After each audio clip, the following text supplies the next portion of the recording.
KC Laboratory. Sponsored by Emprise Bank. It's the KC Laboratory presented by Emprise Bank. Find a bank that doesn't flag you for holding. In fact, one that will reward you for it. Just don't tell the refs. Earn 1.75 APY on your monthly balance with a high interest checking account at Emprise Bank. Visit emprisebank.com, member FDIC. So appreciative of them helping us out to get KC Sports Network going where it's heading, and really appreciative of them. So we've got a little bit to talk about today. There's some news, and we'll get to it for sure. And you help me do it are my dear pals. First, spot him on Twitter at Chief in Carolina, Matthew Lane. Hello, my friend. How you doing, Kent? You didn't ask me how I was doing, but I'm still going to share. I'm doing well, and there's a lot of football news for us Chiefs fans, and not the good kind, not the exciting kind this week. We're coming off of some of these mandatory camp stuff last week, and it was a lot of fun. We kind of all had a little bit of energy for just the season to start. And now all of a sudden you just get, so we're going to get into it, but essentially we're talking about the defensive end room, some of the issues going on with Frank Clark and what that whole room is going to look like. And it's a deflating kind of news. Now you just know the offseason is going to drag on for a long time. Craig, how do we get through this?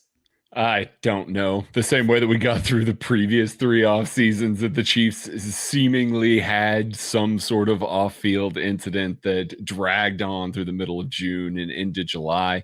We'll get to training camp, and we'll be the ones. We'll be here. We're going to talk to you about the football side of things. And, there's going to be so many people that are going to project all the off-field side of things. That's not what we're about. We're going to be about the football side of things. So we're going to talk a little bit, like Maddie said, about the defensive end room and discuss where the Chiefs sit. Because even before all this news, even before whatever happens in this situation, it was a little thin, right, Kent? Absolutely. And we were looking at the roster and the depth chart going, I don't know. I don't know about this group. It looked very primed to add some, veterans to the mix. I think I might even read about it on KC Sports Network Substack, which you can go to kcsn.substack.com and probably find.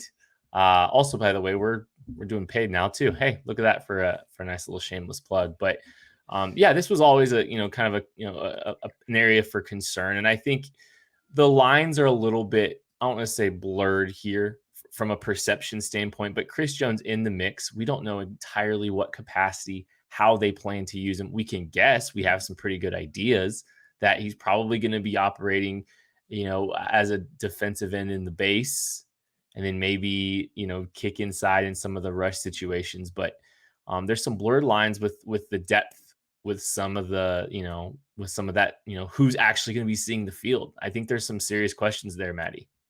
Well, just talking about the depth, the Chiefs' depth was at a point into which they took the best interior pass rusher and said, hey, we need you to change positions and go play outside.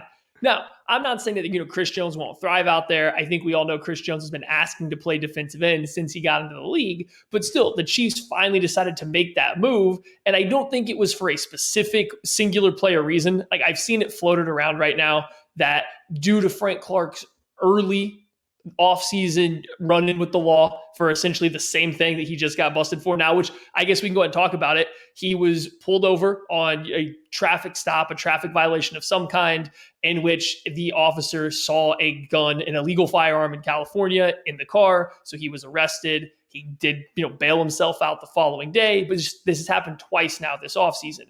So after the first one, there's been some people that have speculated that Chris Jones was kicked to defensive end because of that. And I just simply don't think that would be the case. I think we saw when Tyreek Hill was going through some off-field stuff, if the Chiefs were worried that Frank Clark wasn't going to be around, they would have went up above and beyond to draft his replacement to get in a young player. Really? I don't think they'd be moving a player position. So I just want to start there, that I don't think Chris Jones is kicking out the defensive end because of what's going on with Frank Clark off the field. I mean, do either of you guys disagree with this?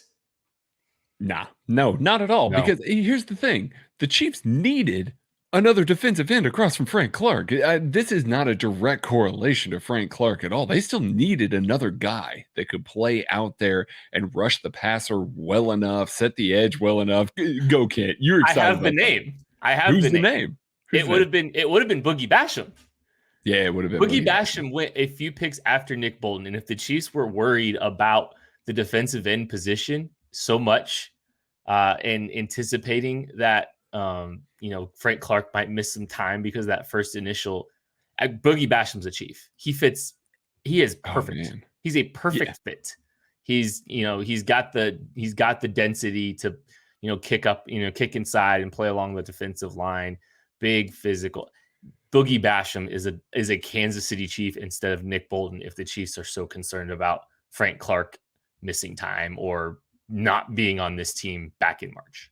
I mean, it also could have easily been, Deo Odeyingbo. We're talking Azeez Ojulari. Like the Chiefs, if they really, really needed it, they would have pushed for this and they would have tried to trade up for a player, just like they did with Mecole Hardman. We kind of had seen a similar sort of deal. So no, I don't think for a second that Chris Jones moving out there had anything to do with what was going on in March with Frank Clark. I just think that this team really thought that Chris Jones and with Jaron Reed, I'm so sorry, Jaron. I am so very sorry. I've been corrected. Jaron Reed. With him in the mix, I think that they just felt like they had the opportunity to actually get Chris out there and they felt like he could be effective. I think that's the entire correlation.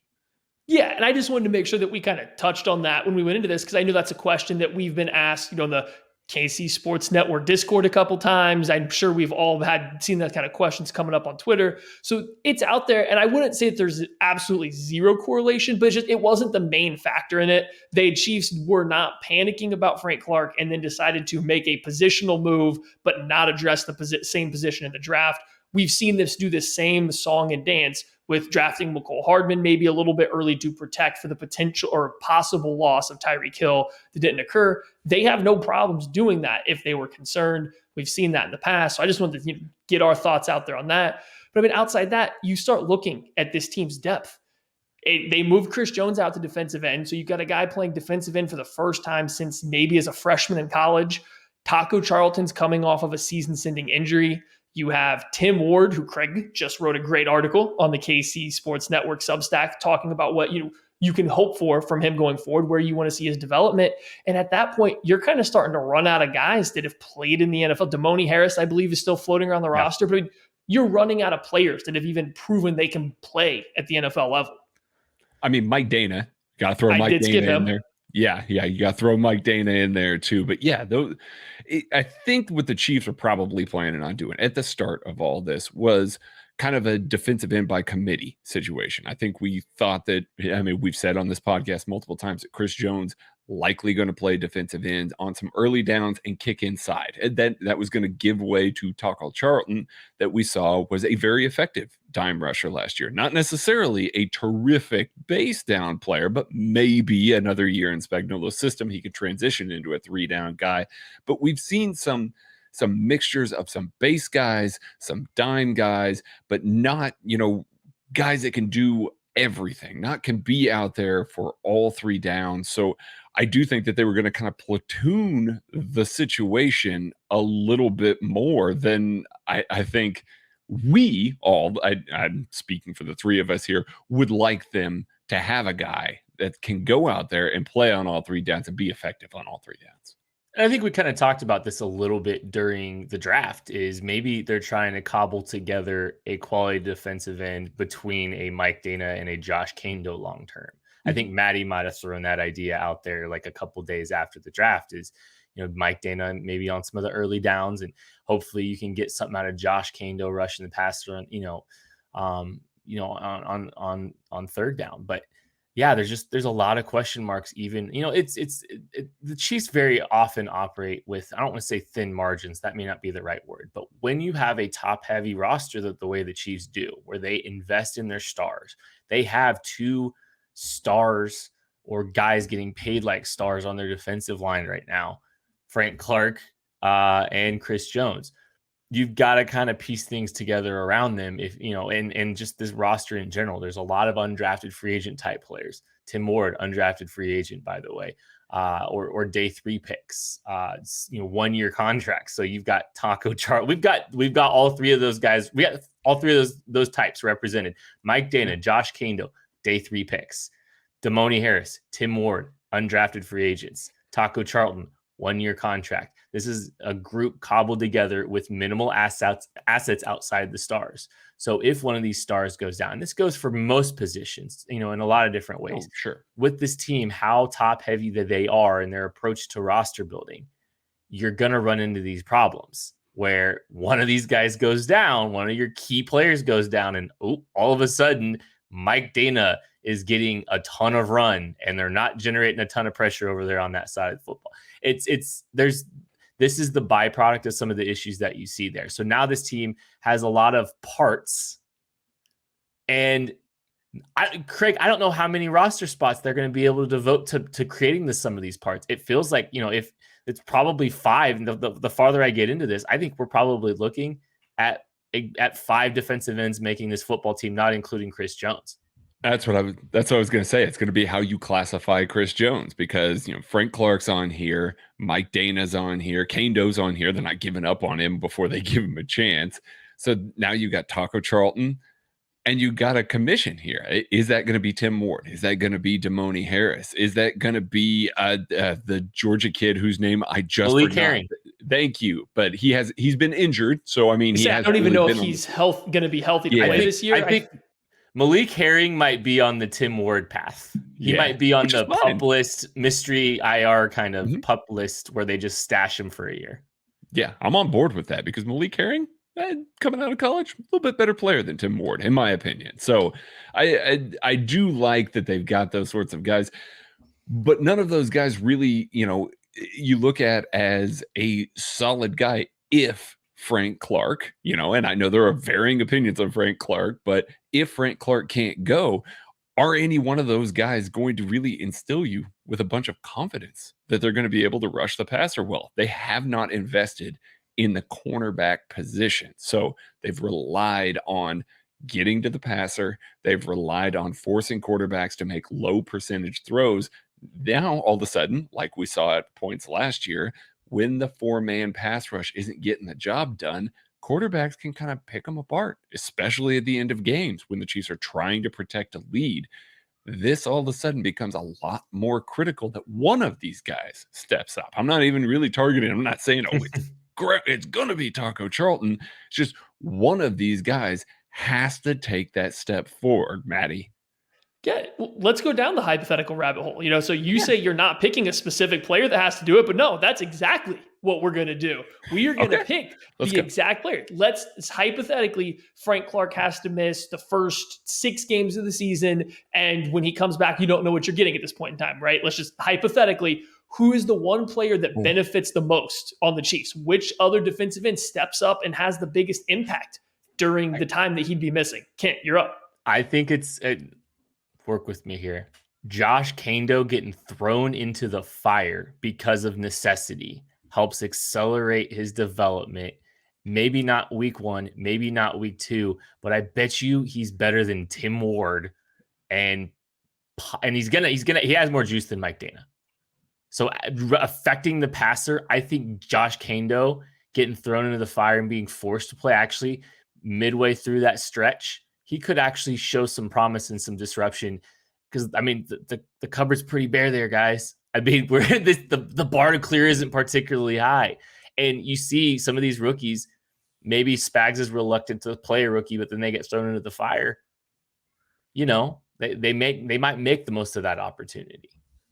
Obviously, year 2 Kando, year 3 Kando is the guy. We are high on Josh Kando. He's just got a lot of steps to take before he gets in there. And maybe getting him on the field, just throwing him to the wolves and saying, "Son, we need you." Maybe that's what he needs to really trigger and step forward to the NFL level. I think it's probably Taco Charlton, just because he's been in the system now. And Mike Dana is going to get some benefit as well. I just think that Taco Charlton, on those later reps, on those obvious passing downs, offered a lot. He led the Chiefs in pressure rate, granted in limited snaps. Now, Chris Jones and Frank Clark definitely outperformed him, but in limited snaps, he led the Chiefs in pressure rate. I think that that'll continue because I think you saw him still having to sort out Spagnuolo's scheme a little bit. That's why he was only playing on some dime downs there. So I think we're going to see a better version of Taco Charlton than we did last year. It's just how much burst does he still have? Does he have that juice that he had last year coming off an injury? That's the major question for me. But I think he might be able to turn that corner and become more of a 3-down guy. I think in this scenario, you'd almost have to go with Taco Charlton because of all these guys that we've talked about here. And this, you can even include Chris Jones in this. He's the one guy that's proven to be a semi-efficient or semi-effective pass rusher off the edge. He wasn't great with the Cowboys. He wasn't great with the Dolphins, but he's put multiple reps out there. He has strung together multiple weeks worth of games, showcasing the ability to rush from the outside. So if you had to pick one of these defensive ends to say, okay, in Clark's absence, he would be the most effective, Taco Charlton seems like the easiest guy, but I almost do want to go with Mike Dana here for this. And for the simple reason is we spend on this podcast, we spend a lot of time talking about how good Frank Clark is on early downs, how good of a run defender he is, how well he shuts down essentially offenses from running to the left or at him.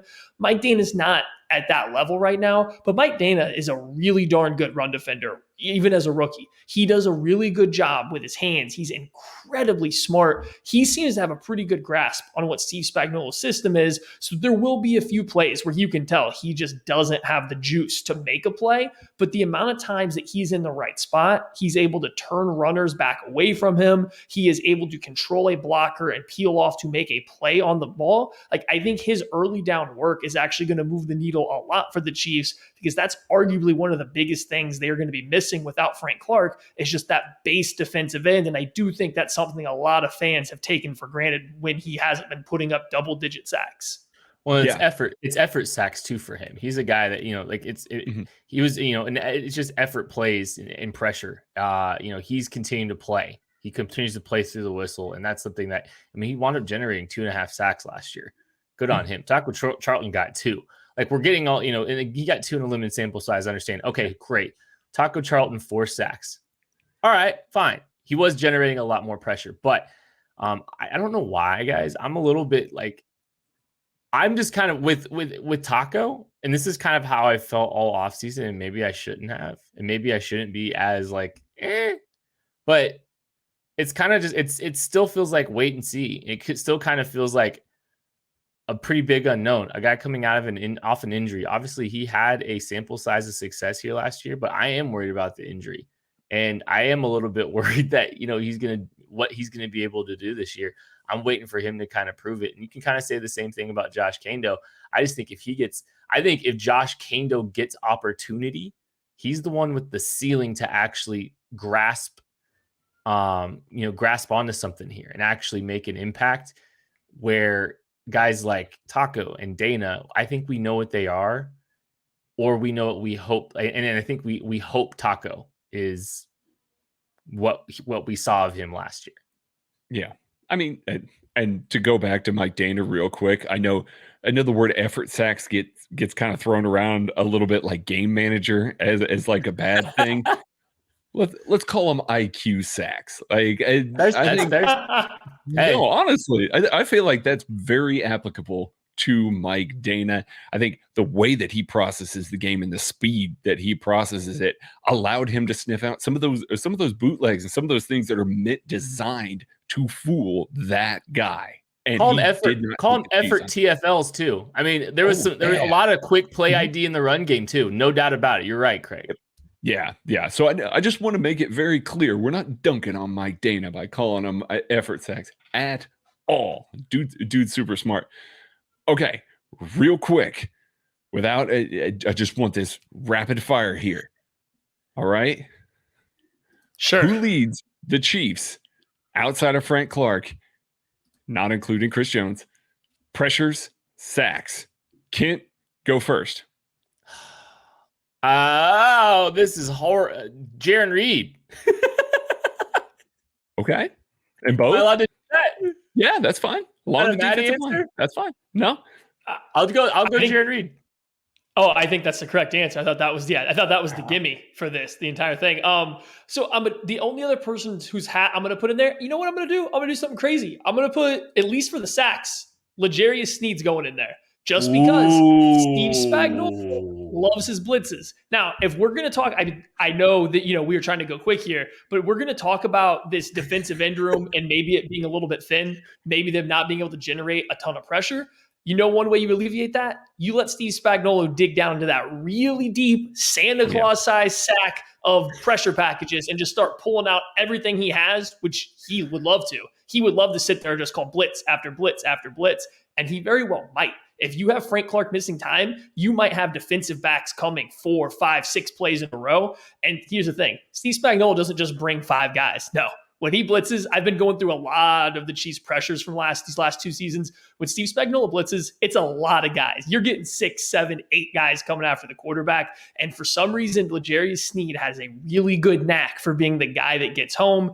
If he's playing in the slot again, I would not be too surprised to see him edge towards 4 or 5 sacks by the end of the season. Yeah, well, the correct answer is Taco Charlton. He's having an Emmanuel Ogbah season, so that's just the answer. Please no, I think that's right. Like, I mean, I honestly feel like Spagnuolo. We saw it at the end of last year. As I was charting the defense and things like that, we got to see this team ramp up their blitzing, get a little more exotic. We saw them blitzing a lot more safeties, a lot more slot corners, and we all are aware, like they had, how many games of that in a row? 4 or 5 in a row that they had a member of the secondary that had a sack, and most of those were L'Jarius Sneed. So I just feel like he's comfortable doing that, but he also kind of doesn't want to do that as often as he had to last year. I mean, we see the kind of assets that Steve Spagnuolo has thrown into his defensive line throughout his entire coaching career. So that's not, he's still blitzed secondary members plenty. Don't get me wrong. Even when he had stud defensive lines, he still blitzed plenty, but it wasn't to the extent that we kind of saw at the end of last year. So I don't know. I really, I had a perceived Maddie answer because I went with an interior defensive lineman. Maddie went L'Jarius, full on L'Jarius. And that multiple Maddie answers. But I love that we're here talking about the defensive end position and generating pressure. And we were talking about L'Jarius Sneed because then I went and looked up L'Jarius Sneed's stats. And oh my goodness, how good is this guy? Real quick, 3 interceptions, 7 passes defended, 2 sacks, 2 tackles for losses, 3 quarterback hits. This dude was a monster that was in 9 games, and he wasn't a full-time player for all 9 of those games. What an absurd stat line. And I know we got geeked out about L'Jarius Sneed last year, but mercy. Worth it. So let's put it this way. I'm putting together a top 10 defensive plays list for the KCSN Substack, and I had to regulate how many L'Jarius Sneed plays I was allowing myself to put on it. He was that level of good. You needed to reduce the number of L'Jarius plays in your top 10. We almost made it through a L'Jarius Sneed segment without you making a Sneed pun. We need to go now. We do need to go. That's it for this episode of the KC Laboratory, presented by Emprise Bank, member FDIC. Thank you so much to Emprise for helping make this possible. And thank you so much for sticking around to listen to us talk about our favorite football team. And I'm guessing your favorite football team too. We'll catch you later.